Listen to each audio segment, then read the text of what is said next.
Released in 1996 as a launch title for the Nintendo 64, Super Mario 64 was conceptualized by Shigeru Miyamoto while working on Star Fox for the Super Nintendo.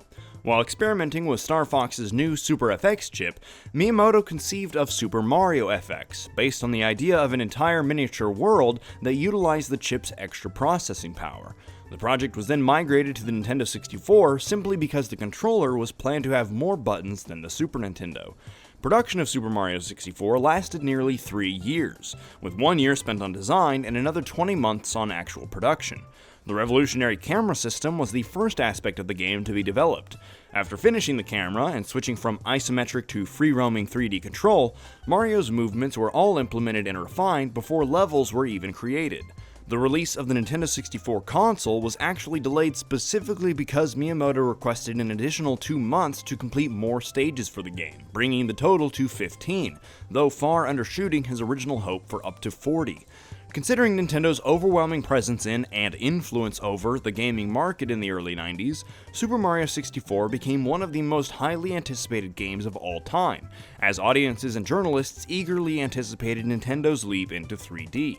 All of Nintendo's hard work paid off as their vision of a leaping, swimming, and soaring mascot quickly sold millions of copies before becoming recognized as one of the greatest and most influential video games to be seen in the entire medium. We'll come to understand how they pulled this off as we discuss what's so great about Super Mario 64.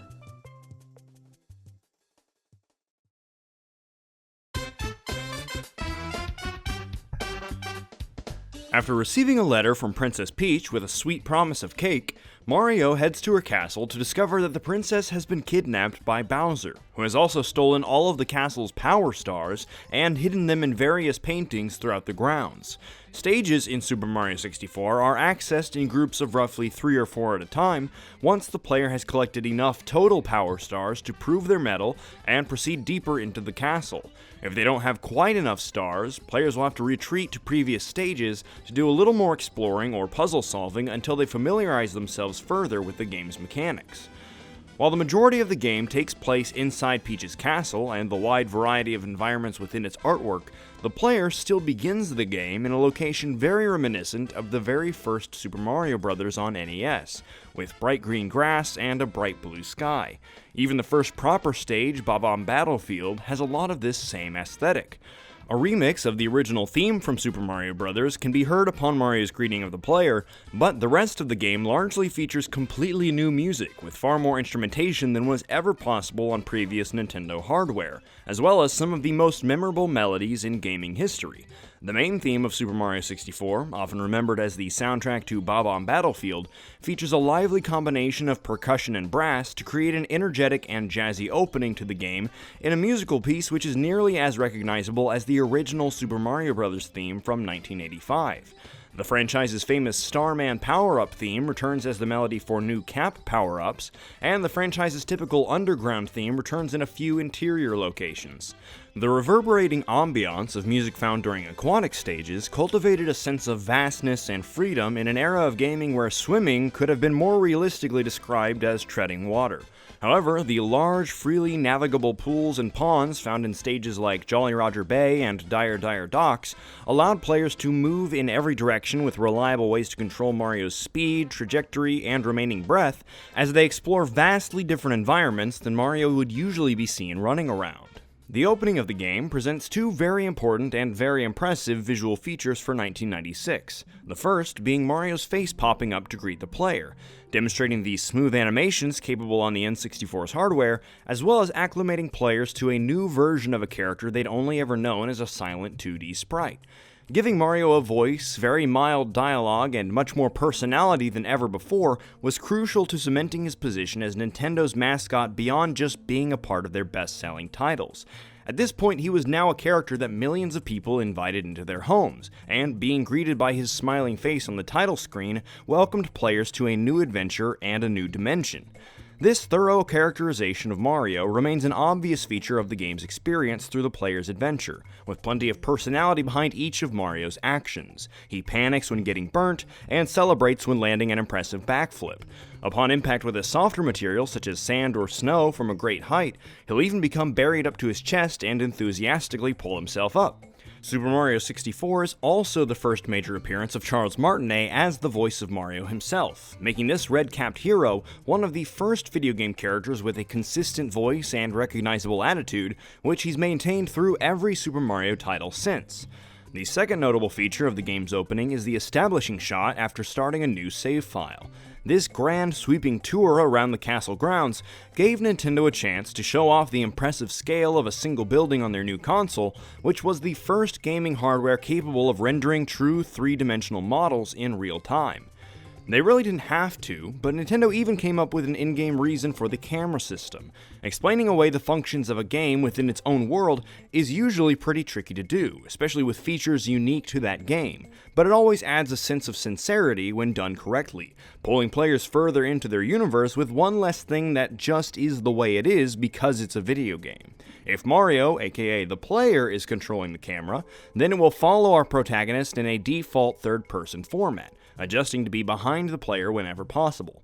Whenever Lakitu is controlling the camera, however, the angles used may be less pragmatic in terms of platforming, but are meant to better showcase each level's unique visual design.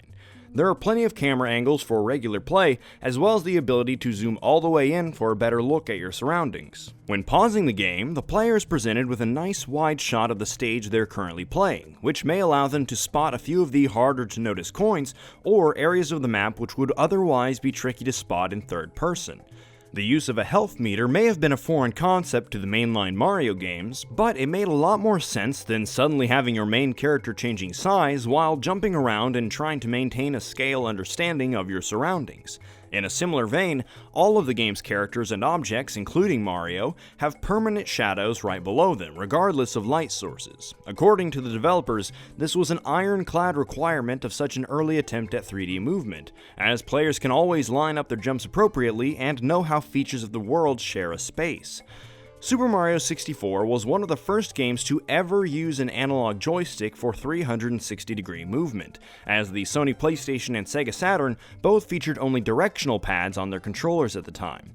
Playing another popular game like Tomb Raider and Super Mario 64 side by side is like night and day when considering the monumental leap forward in technology that was the N64's analog stick.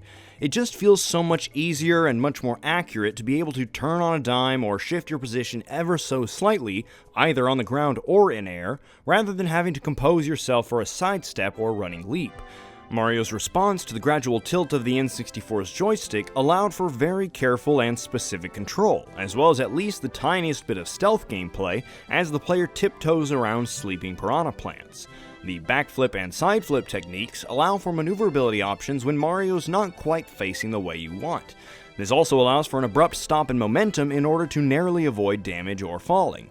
This game really isn't just a run-and-jump platformer, though it may look that way on the surface. However, if you actually pick apart Mario's wide array of movement, this game becomes more like run and jump and kick and dive and backflip and wall jump and crawl and so on.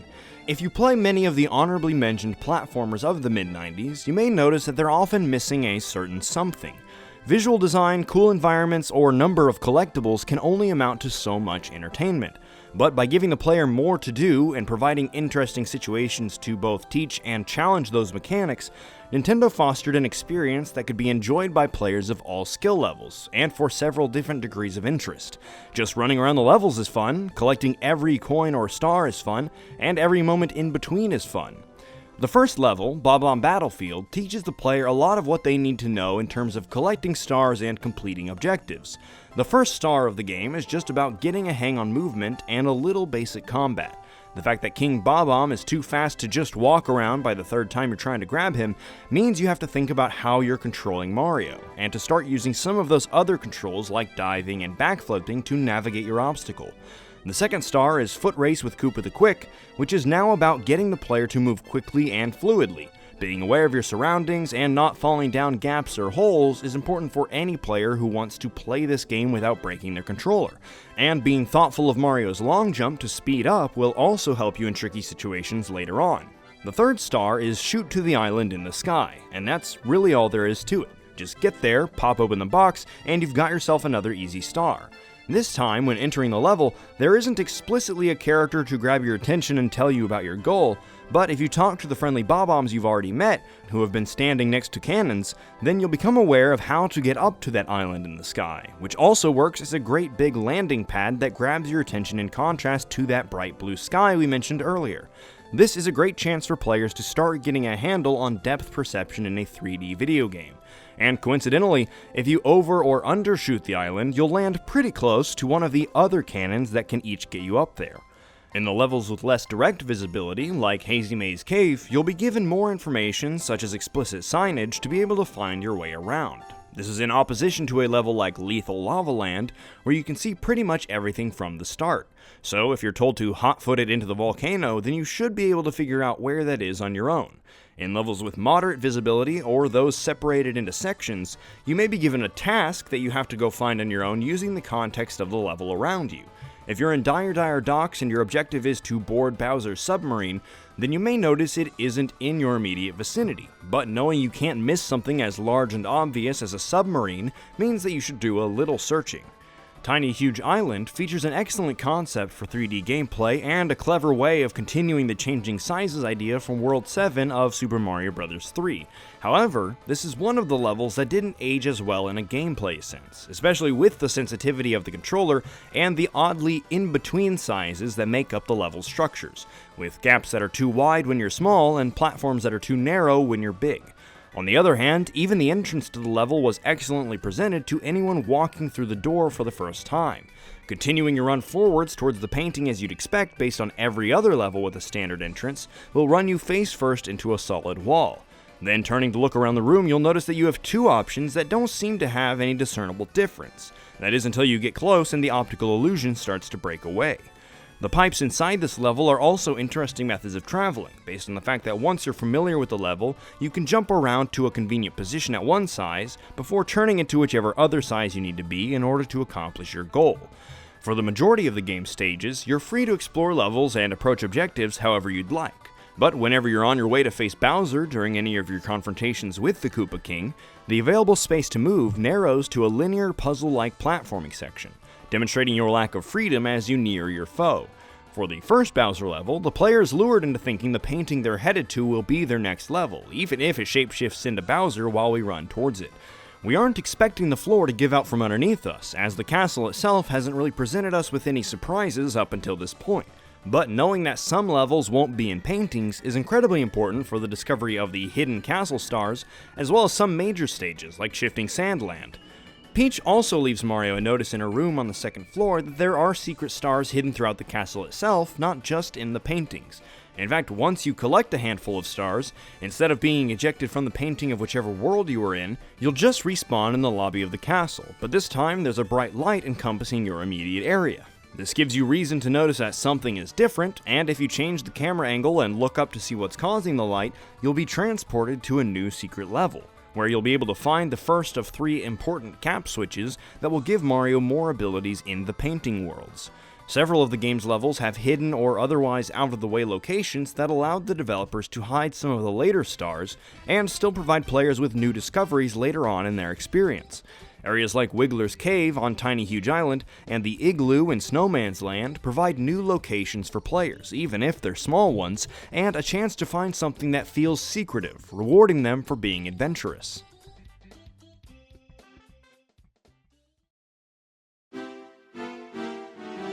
Super Mario 64 is arguably one of the most influential video games of all time, especially in regards to the evolution of 3D gaming. Countless video game developers over the years have cited Super Mario 64's revolutionary design as being immensely inspirational, including in projects such as GoldenEye 007, Banjo-Kazooie, and Kingdom Hearts. Even developers for larger and stylistically different games, such as Grand Theft Auto 3, have acknowledged that it's virtually impossible to work in a 3D space without pulling ideas from what Nintendo accomplished with Super Mario 64. Nintendo needed to create a title that not only demonstrated the power of the Nintendo 64 and the next stage of Mario's career, but a demonstration of the future of video games in a 3D space. They could easily have gone for a 2.5D platformer like Kirby 64 and the Crystal Shards, but Nintendo believed their mascot had to be the one to carry the banner into a new frontier of gaming.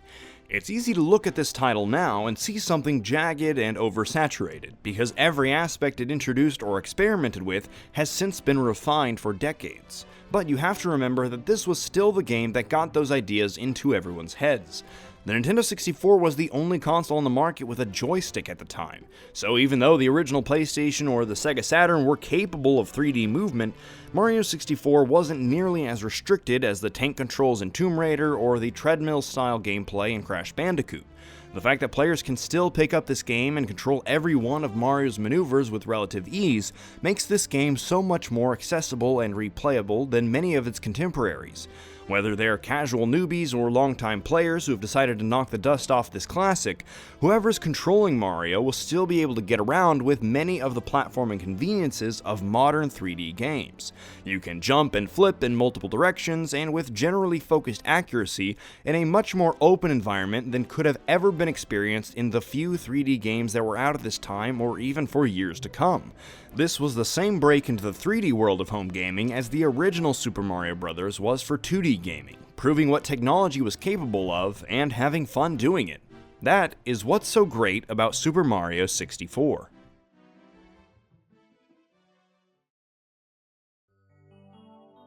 Thank you all for joining us on this episode of What's So Great About Gaming, as we leapt into the revolutionary design of Super Mario 64. Want to see some bonus content? Maybe support the creation of these videos? If so, check out the What's So Great Discord, Twitch, or Patreon. Links for all of those are in the description. If you want to hear what's great about another game, check out the link to our last episode, Final Fantasy IX, on screen or in the description. And please take the time to subscribe to be involved in the discussions here. Thanks again for watching. Now go play a great game. We'll see you next time.